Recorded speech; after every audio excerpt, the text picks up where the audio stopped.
What's up, guys? Welcome to another video. It is Friday, about to go pick up some food for the family over at this really good Mexican spot that is in Carolina Beach. So we're gonna go grab some lunch here. It's like 3 o'clock right now, and then I want to talk recruiting. So I want to give you guys some practical advice on how you can get recruited, how you can put yourself out there a little bit more, and just some tips that me, who has gone through the recruiting process, can give you in order to make your experience like the most that I possibly can, and to get the most out of all the schools that are recruiting you.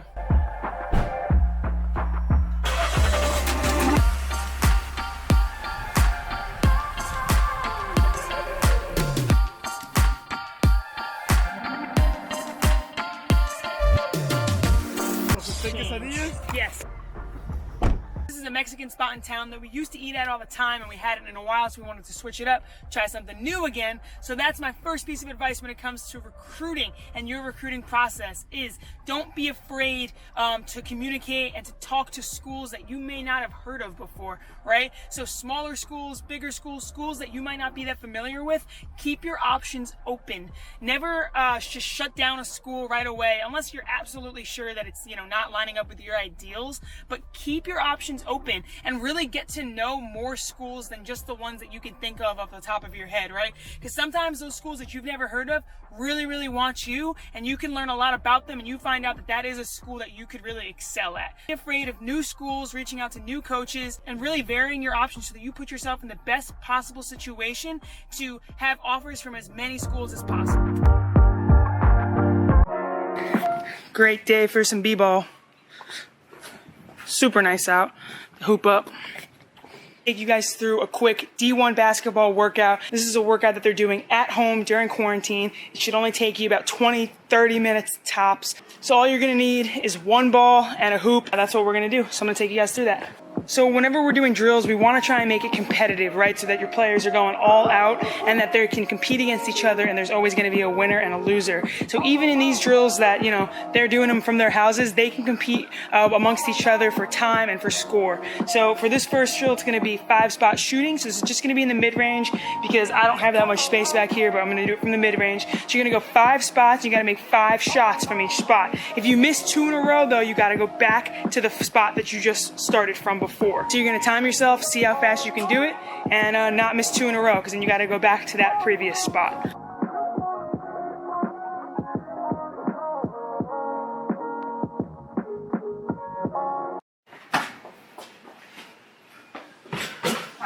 So just finished up the drill. Obviously, I'm not shooting from very far out, so that's why it was pretty easy for me. But I'm making the best with what I got in the backyard here. So if you have more space, go a little bit further back. It'll make the drill a little bit harder. So connecting back to the first point I made about being open to new schools in the recruiting process. So don't let the name of a school dictate your decision. So just because you hear Duke, UNC, Kansas, Kentucky, like you hear the school name and it sounds exciting, of course it is. I mean, anytime you get a letter from a big name school or anything like that, obviously that's an exciting, because you've heard of that school, you might have watched that school growing up, and that might be a little bit more exciting than getting letters from, smaller schools, whether it's, Eastern something or Southern this, and it might not be the most what's aesthetically pleasing school in terms of the name that comes up and the notoriety of the school, but that's like the worst thing you can do is to shut out those schools who you might not have heard of. So you got to keep your options open, because a lot of times those smaller schools are the ones that are beating the bigger schools. Mid-major schools at this point are in women's basketball. There's not that much of a disparity. The only difference is the size and the athleticism of players, right? But the skill level and the IQ, the basketball IQ, arguably I think is better at the mid-major level, because they have to work a lot harder to score the ball. So they got to be smarter, because they can't just out-jump 6'5", post players from BCS schools. So don't let the name of a school dictate it. Keep every option open and look at the success of the program. So if you have a mid-major school or a smaller school that's recruiting you hard and they really want you and they've won their conference for the last 3-4 years, you're going to get to play in the NCAA tournament every single year practically, right? Whereas if you just say, oh, I want to go to the Big Ten or the ACC because everybody knows that conference and all my friends are going to think it's super cool that I'm playing in the ACC, but my team hasn't finished over 500 in the last 3 years. So, I mean, of course, it's your decision to make. At the end of the day, it might be cool to get some gear that says, you know, this school's name or that school's name. But if you want to win and be part of a successful culture and build something special, you're going to go to that school that wants you the most and has the most potential to win games and get into the NCAA tournament. What up, guys? We're back walking Charlie right now. He's being a really, really stubborn dog today. Just like not going any direction that I tell him to. Doing his own thing, sniffing around, not really sure what he's looking for.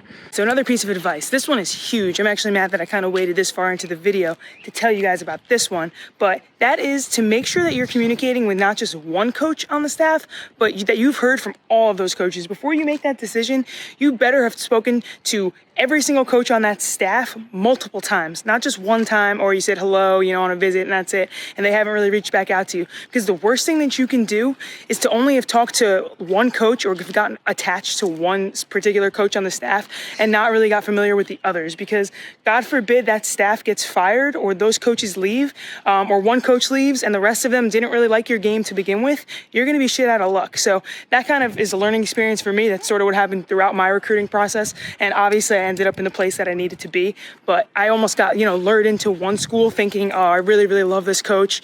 And I didn't really talk to the head coach as much, which is probably naive on my part, but you get so attached to one person on that staff, that doesn't represent the entire staff. Just because one coach likes you doesn't mean that they all do, right? So at the end of the day, you got to make sure that you are a high priority on the list of all of the coaches, not just one.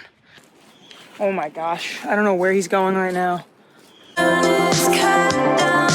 Alright guys, it's like 10:15 p.m. right now, wrapping up the night. I just finished listening to that Brandon Chambers talk, so I learned a ton of new terminology, different ways that people label certain actions. So cover two off of a blitz or a trap is something that I had never really heard of. So that would be on the second dribble, you're recovering back. The person who trap is going to recover back to their man. So this guy was awesome. The talk was really, really good.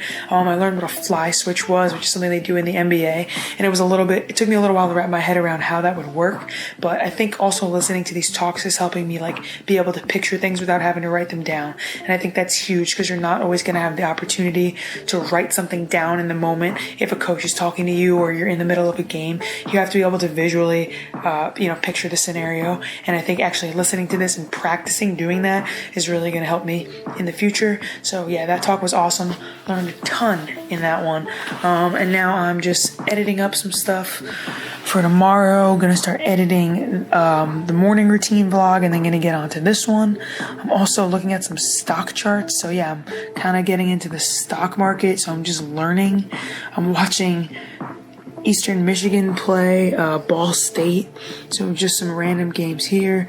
And then this is the schedule for the Coaches Clinic talks. So all those podcasts that I've been listening to, these are, all the schedule for April, so all these different people are going to be speaking. But yeah, I feel like sometimes I'm just doing so many things at once that it's hard for me to just focus on one thing, and I've always kind of been like that, and I just want to make sure I'm not really spreading myself too thin. But at the same time, I love just doing so many different things, and I don't really see anything wrong with that. So throughout my day, I could be looking at stock charts for an hour, reading about social studies, listening to a coach's clinic, watching a YouTube video on weightlifting or running or something like that. And I just feel like I'm all over the place, but I actually love it, and that's why I always feel like I have something to do. So I'm never bored. There's always something for me to watch, to read, to listen to. And I kind of encourage you guys to get out there and try new stuff. That's the only way you're going to figure out what you like, is to try new things, get out there, experiment. You will find what you enjoy, because I know I have, and it's just going to take trial and error of learning about new things. So before I close out the video, I am going to give you guys one more piece of advice in terms of the recruiting process, and that's going to be to go with your gut and also just to be realistic. So these are going to be two in one. So when I say go with your gut, when you step on campus somewhere or when you're in conversations with people, that vibe that you get right away, right? Is it a good vibe, first impression, or was it kind of like, I didn't love it, right? So your first impression is huge, and I think if you right away you hit it off with coaches and a campus, and you just have a feeling that that's somewhere that you want to be, go with your gut and don't let anyone else around you influence that decision. Obviously, your parents are going to have some sort of say in it, but at the end of the day, it's your choice. You're going to be spending the next 4 years there, right? Could be more if you're doing like grad school, but obviously you're going to be the one spending the time there. So make sure that it's what you want and not just what they want. And I think that's huge, especially when you're in high school. It's hard for, you're going to get caught up in the academic piece as long with your parents in terms of they're going to want you to go here because of this or because of that. But at the end of the day, you need to make the final decision because it's your life. And then on the other hand is be realistic about the school that you're choosing. So if you think that you're really, really good, right? And you might be really, really good, but look at the people that you're playing against. Are you really good in your league that's not that competitive? Have you played against better competition? How do you match up against, better competition? You might be really, really good in your local high school league, but if I were to put you against the top, 200 players in your state, how good would you be? So be realistic about your abilities. Don't sell yourself short, obviously, but at the same time, don't be delusional, because I feel like that happens a lot. People get hyped up by all the people around them, their friends, their family, and then it's like a reality check when they get to a school that maybe they shouldn't have committed to because they're not going to be able to compete at that level. So make sure you're actually, taking the time to watch that team play, that the school that you want to go to. See if you really think that you could earn playing time on a team like that, and then figure out if you're okay with just being the 7th or 8th player off the bench playing 10 to 15 minutes a game. There's nothing wrong with that. If that will make you happy and you want to go to a big school just for the experience and not really make that much of an impact directly on the court, that's fine. That's up to you. But if you want to be in there contributing every single game and feeling like you're really impacting the team and the program and helping them be successful, then you need to make sure you're going to a school that's going to allow you to flourish and to really show your abilities. But that's all I got for you guys for this video. I'm going to wrap it up. It's been a late night. I know this one was a little bit all over the place as usual, but I love covering these topics, just giving you guys whatever advice I can. So if you did enjoy the video, you know what to do. Hit the like button, subscribe to the channel for more content, and I'll see you guys in the next one.